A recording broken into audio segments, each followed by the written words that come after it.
TAG TV brings you daily news bulletin from India.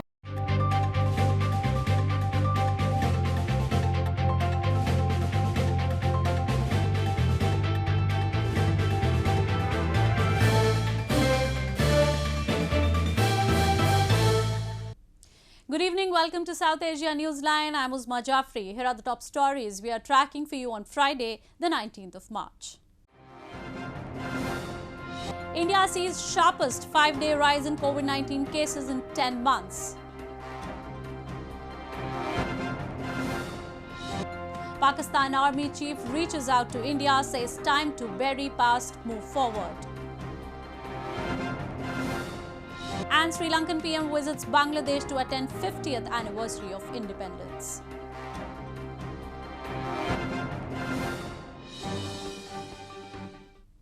And now for all the details. Over the past 5 days, India has seen the sharpest surge in COVID-19 infections in at least the last 10 months, led by a record daily increase in western Maharashtra state, where authorities have adopted fresh curbs to restrain the spread of the disease. Amid reports of vaccine wastage in the country, Health Minister Dr. Harsh Vardhan on Friday urged everyone to take the vaccine shots and reiterated their safety. India's coronavirus infections surged to more than a 3-month high on Friday, led by a record daily increase in western Maharashtra state, where authorities have adopted fresh curbs to restrain the spread of the disease.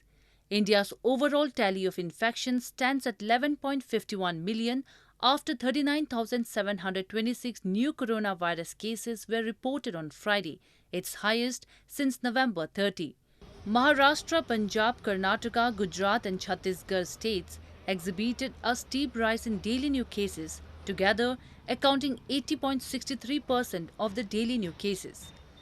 In Maharashtra, all theatres, auditoriums and offices will take in only 50% of their capacity till March 31 amid a surge in COVID-19 cases, the state government said in an order on Friday. The capital, New Delhi, has also reported a steady rise in infections over the last 2 weeks, prompting city authorities to scale up the immunization campaign.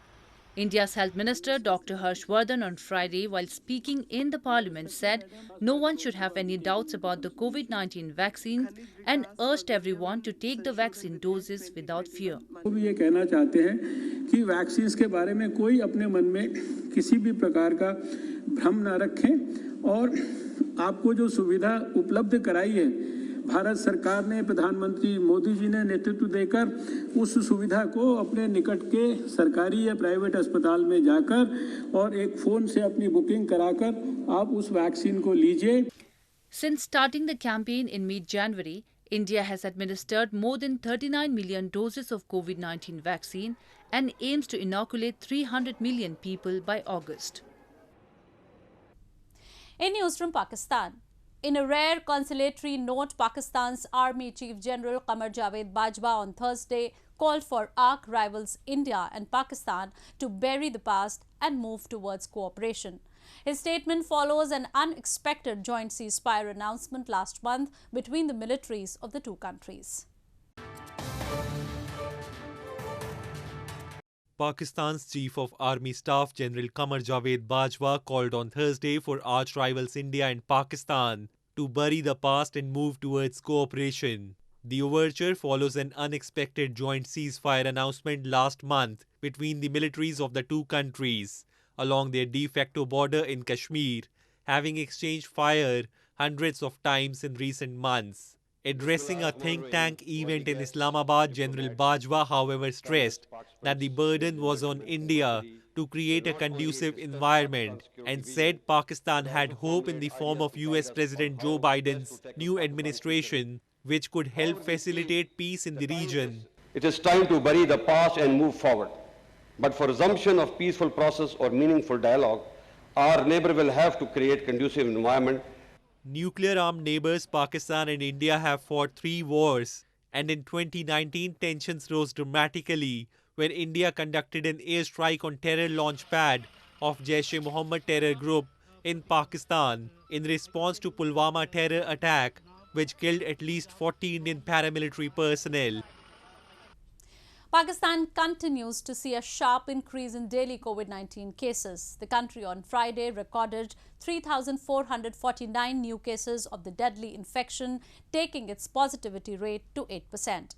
The rise in numbers comes as Pakistan has started vaccinating its frontline health workers and the elderly.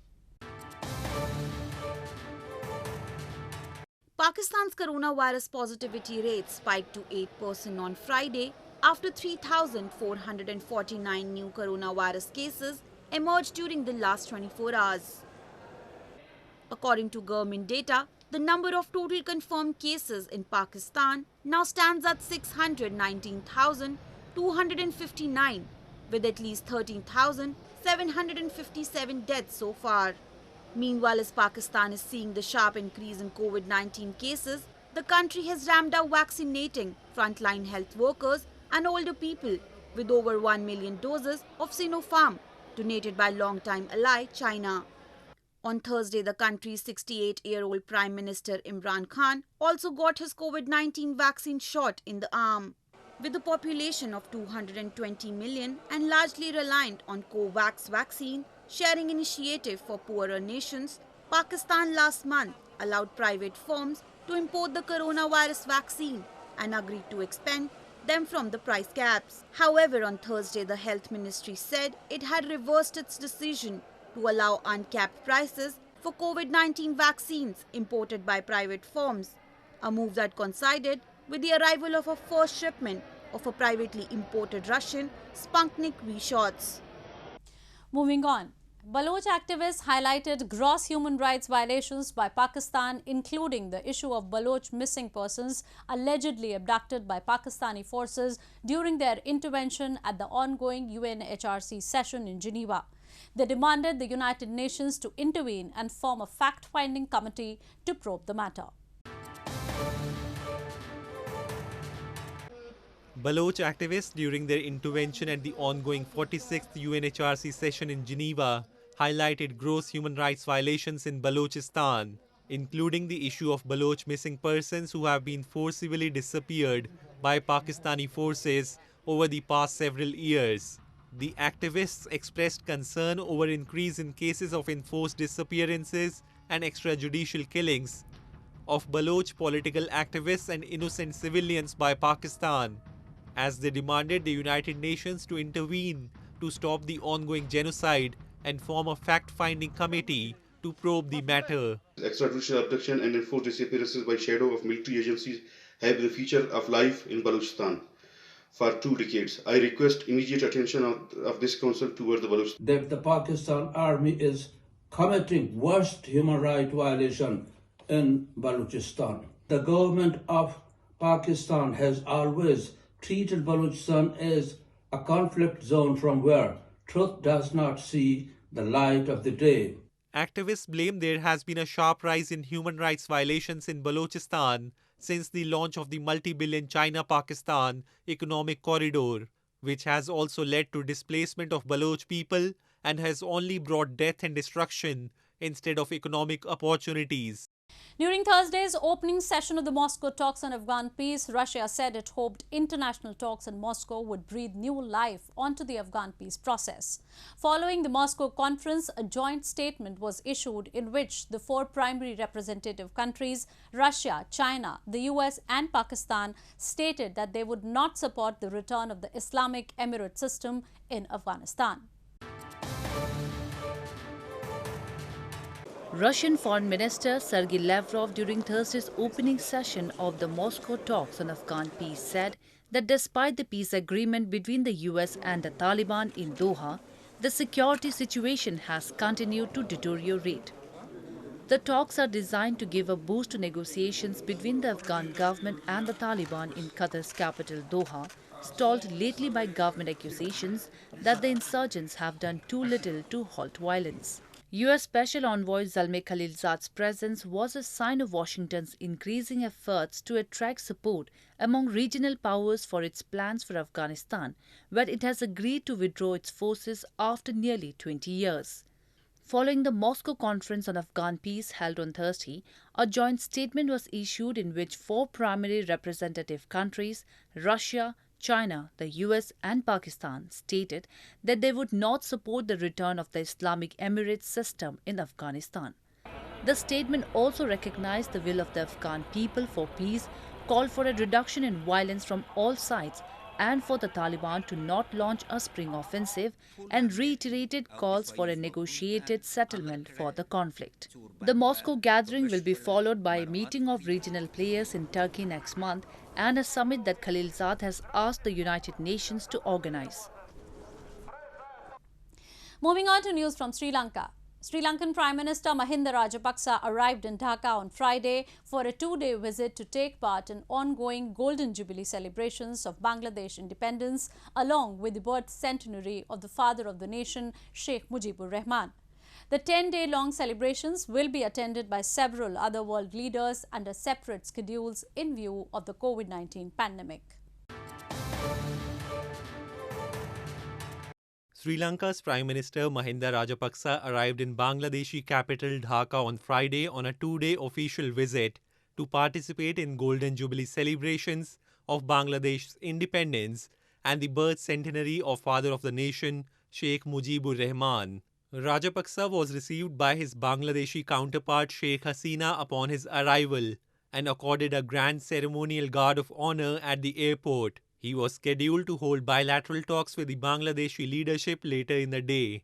Bangladesh on Wednesday kick-started the 10-day-long events to mark the Golden Jubilee of its independence from Pakistan and 101 birth anniversary of Banga Bandhu Sheikh Mujibur Rahman, who led the country's 9-month liberation war 50 years ago.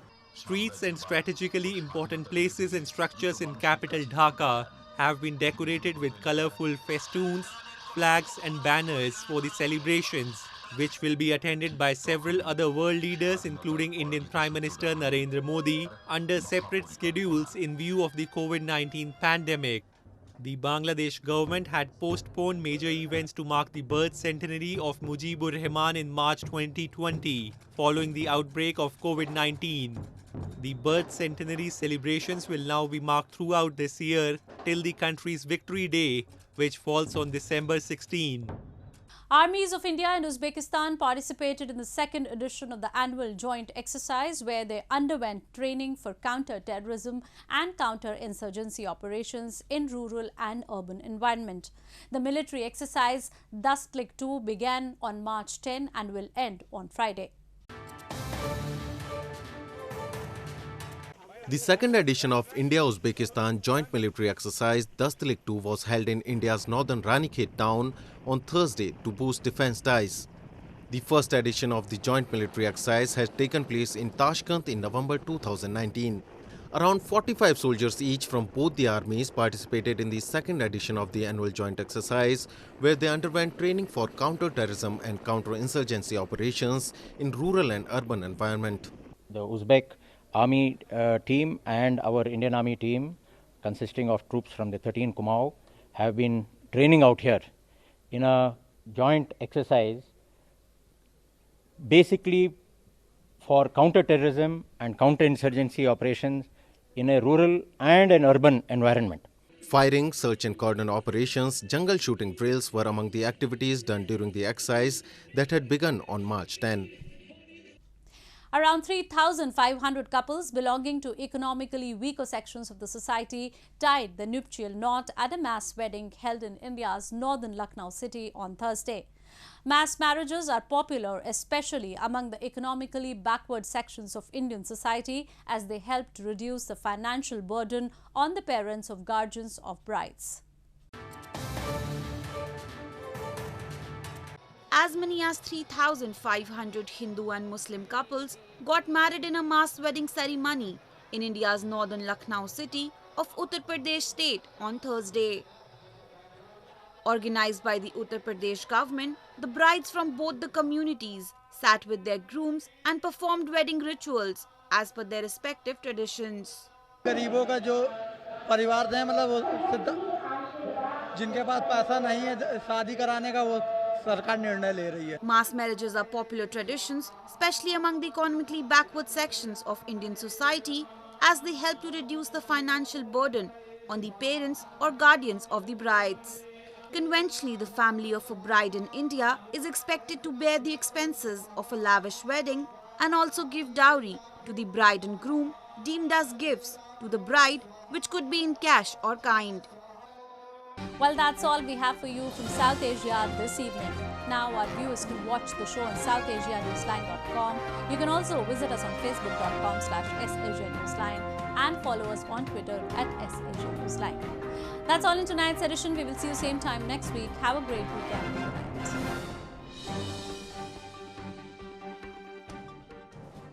Subscribe Tag TV YouTube channel and press the notification button. Subscribe Tag TV YouTube channel and press the notification button.